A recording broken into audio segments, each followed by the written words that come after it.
Hey guys, this channel is run by one of the most real humans on this planet. Thank you for your support. Be me, Charles. 26, tired all the time, motion graphics designer at a massive commercial post house. My entire life is staring at glowing rectangles. I sit in a dim edit bay on the 12th floor, noise-canceling headphones surgically attached to my skull, drinking break room coffee that tastes like copper pennies. I just push pixels until my eyes water. I do not talk to people. I do not go to the company mixers. I actively avoid the 24th floor. The 24th floor is legal and executive. It smells like expensive cedar and crushed dreams. And the apex predator of the 24th floor is Priscilla. She is the VP of corporate counsel. 29, viciously smart, terrifyingly beautiful.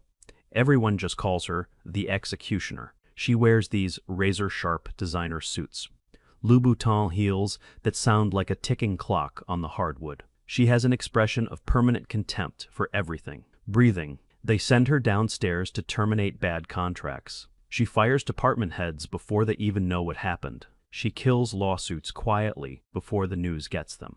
When Priscilla gets on an elevator, people stop talking. Middle managers literally forget how to breathe. We have never spoken a single word to each other. I am a peasant in a hoodie. She is corporate death incarnate. It is a Friday night in late October.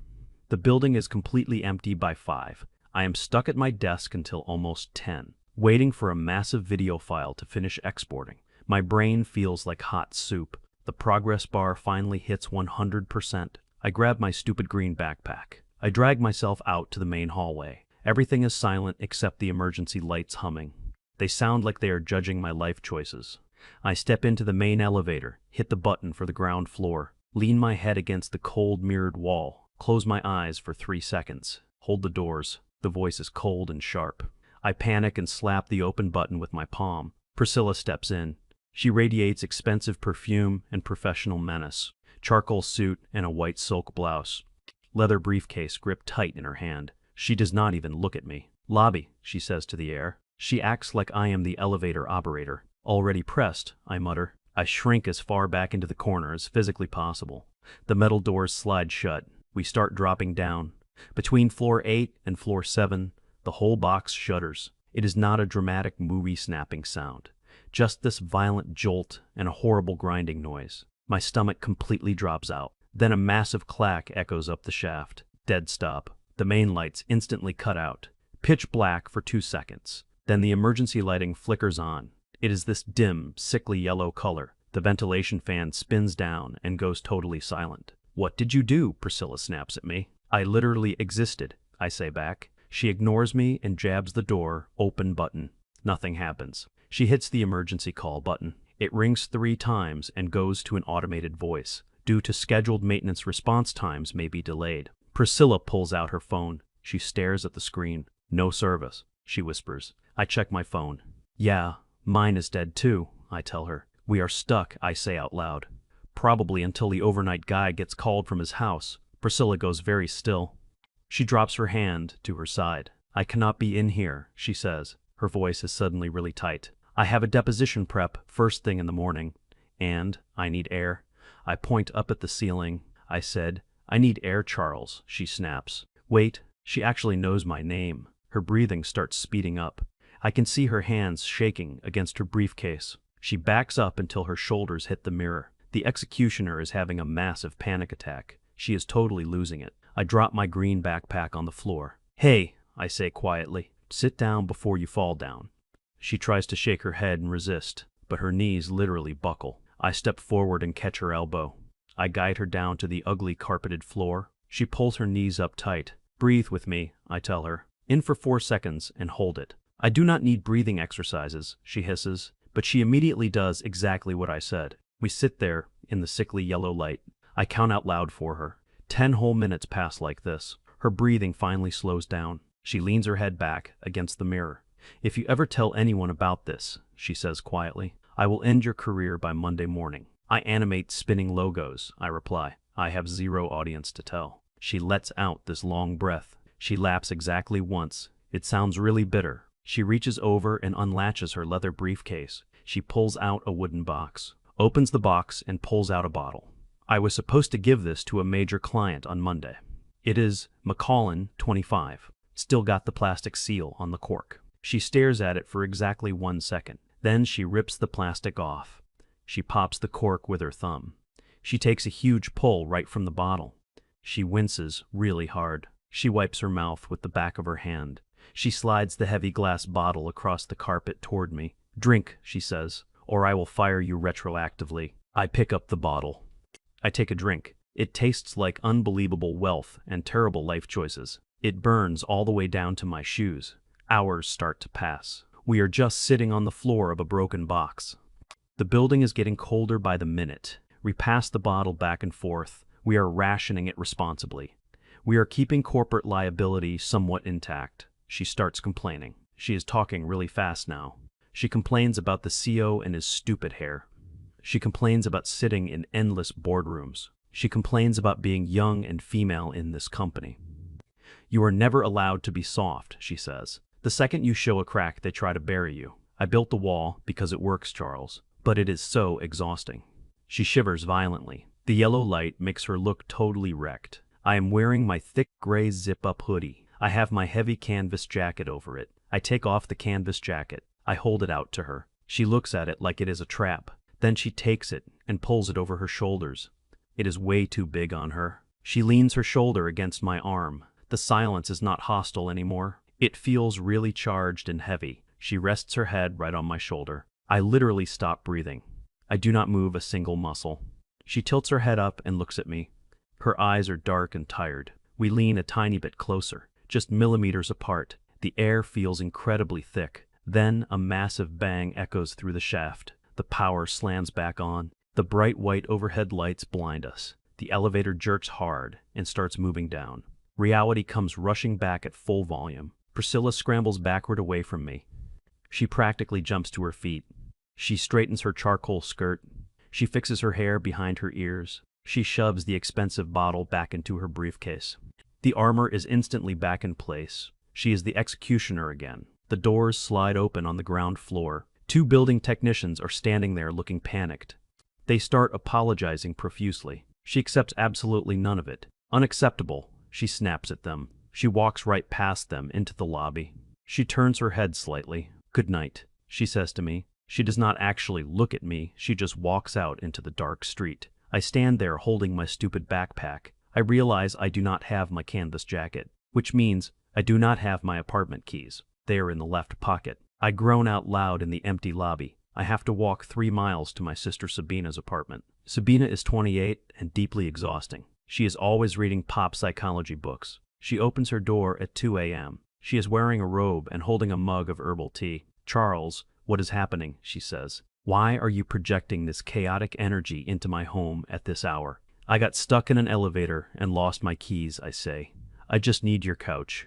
"You need to set better boundaries with your personal items," she says. She lets me in anyway. She makes me a plate of leftover casserole from a Tupperware.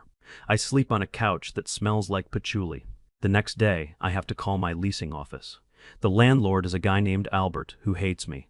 Albert charges me a $200 emergency lockout fee. He makes me wait outside the building for 4 hours on Saturday. I am sitting on the curb freezing in just a hoodie. I am out $200 and my dignity. Sunday is just me dreading Monday. I am entirely convinced I am going to be fired. Monday morning, I walk into the office. I keep my head completely down. I do not get coffee from the break room. I just sit in my dim edit bay and wait for the axe. Nothing happens all morning. At 2:30 in the afternoon, my desk phone rings. It is the 24th floor receptionist. She tells me I am summoned. I walk to the elevators feeling like a dead man. I go up to the 24th floor. The receptionist points me down the hall. Priscilla's office is huge. Mahogany desk. Floor-to-ceiling glass windows looking over the skyline. She is sitting there in a navy blue suit. She looks up when I walk in. Her face is completely blank. She slides a manila folder across a polished wood desk. "Review these notes," she says loud enough for her assistant to hear. I pick up the folder. I open it. There are no legal documents inside. There is just a single yellow sticky note, and my canvas jacket folded neatly in the bottom of a paper bag next to the desk. I look at the sticky note. It has a phone number written in black ink. Underneath it says, "I owe you a bottle of scotch. Friday, 8 p.m. V." I look up at her. Her mouth twitches at the corner. Just barely. Dismissed, she says coldly. I grab the paper bag and walk out. I get back to my desk and stare at the note. My hands are actually sweating. I do not know how this does not violate 70 different company rules, but I text the number anyway. I just say Friday works. Charles, she replies 3 hours later. Do not be late. The rest of the week is torture. My coworker Jared keeps asking why I was on the 24th floor. Dude, did they catch you stealing hard drives? Jared asks. No, I just had to fix a video file for them. I lie. Jared squints at me. People get fired up there, Charles. Friday finally rolls around. I am sweating through a decent button-down shirt. I take the subway to the address she sent me. It is a really quiet Italian place. Not insanely expensive, but definitely nice. Dim lighting and white tablecloths. I walk in, and she is already sitting in a corner booth. She is wearing a black dress. She looks completely different without the suit jacket. She actually looks nervous. I sit down across from her. Hi, I say awkwardly. Hello, she says. She is staring at the table. So, I say, we did not get fired. She rolls her eyes. I am the one who fires people. Charles. The waiter comes over and we order drinks. It is incredibly awkward for the first 20 minutes. We do not know how to talk without being trapped in a box. She keeps picking up her fork and putting it down. I keep clearing my throat. Look, she finally says, I am really bad at this. At what? I ask. At not being in charge, she says. She takes a sip of her wine. My entire life is about controlling the room, and right now I feel like I have absolutely no idea what I am doing. I smile a little bit. If it makes you feel better, I never know what I am doing. She actually laughs. A real laugh this time, not the bitter one from the elevator. We start eating, and things finally loosen up. We talk about how awful the office coffee is. She tells me she actually hates the sound of her own heels. I tell her about my terrible landlord Albert. We are having a really good time. I am completely caught off guard by how funny she is. She has this super dark, dry sense of humor. Then the front door of the restaurant opens. I look over and my stomach completely drops. It is my sister Sabina. She is walking in with 3 of her friends. Sabina is wearing a massive knitted poncho. She is looking around the room. She spots me instantly. She marches right over to our table. Charles, Sabina says loudly. Priscilla looks up in total confusion. Hi, Sabina, I say, wanting to melt into the floor. You did not answer my texts about Sunday dinner, Sabina says. I am trying to respect your journey, but you are totally avoiding family obligations. She looks at Priscilla. Sabina narrows her eyes. Who is this? This is Priscilla, I say. She is a co-worker. Priscilla extends her hand. Nice to meet you. Sabina does not shake her hand. Are you the reason Charles was projecting crisis energy last weekend? Priscilla's jaw literally drops. I have no idea what that means, Priscilla says. Sabina, please go sit with your friends, I say. I am just checking in, Charles, Sabina says defensively. You have a history of avoiding vulnerability. I am leaving some Tupperware on your porch tomorrow. Sabina finally walks away. I put my face in my hands. I want to die right here in this booth. I am so sorry, I mumble into my hands. Priscilla is staring at me. Then she starts laughing. She is laughing so hard she has to cover her mouth. Crisis energy? She asks. Please kill me, I say. That was the best thing I have ever seen, Priscilla says. She reaches across the table. She touches my wrist for just a second. Her fingers are freezing cold. She means well, I say. She is terrifying, Priscilla says, smiling. The check comes, and I try to pay. Priscilla throws down a black metal card before I can even blink. I invited you, she says. We walk out of the restaurant together. The air is really crisp. My car is parked a few blocks away, she says. We walk in silence for a minute. Our shoulders keep bumping. We turn the corner onto the street where she parked. She stops dead in her tracks. She stares at an empty parking spot. There is a sign on the pole. Temporary tow zone for street sweeping. You have got to be kidding me, she whispers. She looks completely devastated. The executioner just got her car towed. It was a black Audi, she says, rubbing her forehead. Okay, I say. I pull out my phone. I look up the city impound lot. It says they took it to the lot on the south side. How do we get there? She asks. She looks genuinely helpless right now. I have my car, I say. It is parked by the subway station. We walk to my car. I drive a 2008 Ford Focus. It is missing a hubcap. The passenger side door has a massive dent. The back seat is full of empty grocery bags and old receipts. I unlock it and open the door for her. She looks at the interior like it is a crime scene. She gathers her expensive black dress and sits down. I get in the driver's seat. I start the engine. It whines like a dying dog before it turns over. We start driving to the south side. She is sitting rigidly in the passenger seat. I have never been in a car this dirty, she says. It adds character, I tell her. It adds tetanus, she replies. But she is smiling. We get to the impound lot. It is a miserable fenced-in dirt lot under a highway overpass. Fluorescent lights buzzing. We walk into the tiny trailer office. The guy behind the glass looks like he has not slept since the 90s. License and registration, the guy says. Priscilla digs through her purse. She pulls out her license. My registration is in the glove box of the car, she says. Can't release the car without the paperwork, the guy says. I just need to go to the car to get the paperwork, Priscilla says. Her voice is getting that sharp 24th floor edge. Can't let you in the lot without the paperwork, the guy repeats. He does not care who she is. He is immune to the executioner. Priscilla takes a deep breath. She grips the edge of the counter. Listen to me, she says. I am going to walk out to that lot.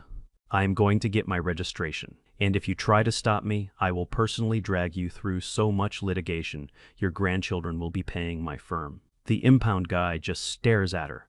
He slowly slides a clipboard under the glass. Sign here, he mutters. She signs it aggressively.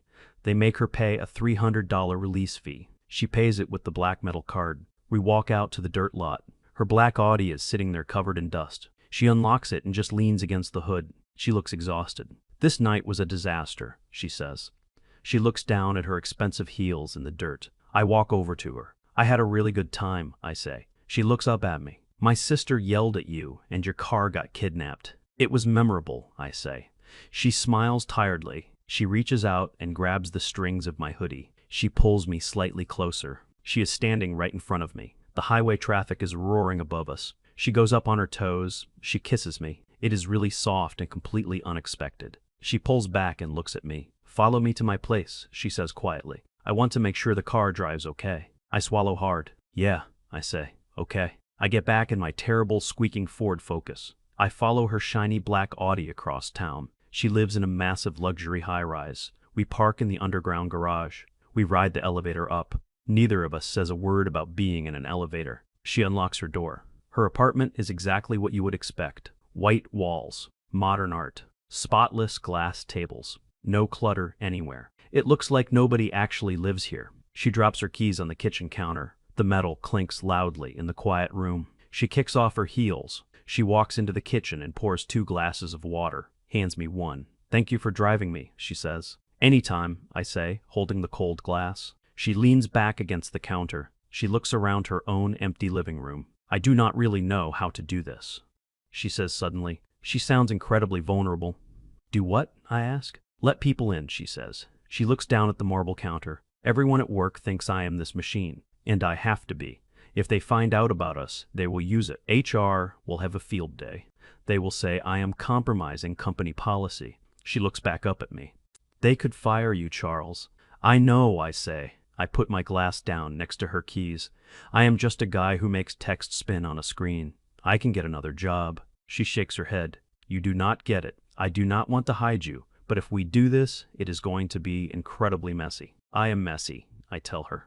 My car is mostly rust, and my sister thinks I have crisis energy. Priscilla laughs softly. She steps toward me. She wraps her arms around my neck. She buries her face in my shoulder. She smells like dust, an expensive perfume. We stand there in her completely silent kitchen. I hold her really tight. I realize right then that my quiet, invisible life is completely over. I am in entirely over my head, and I do not want to leave.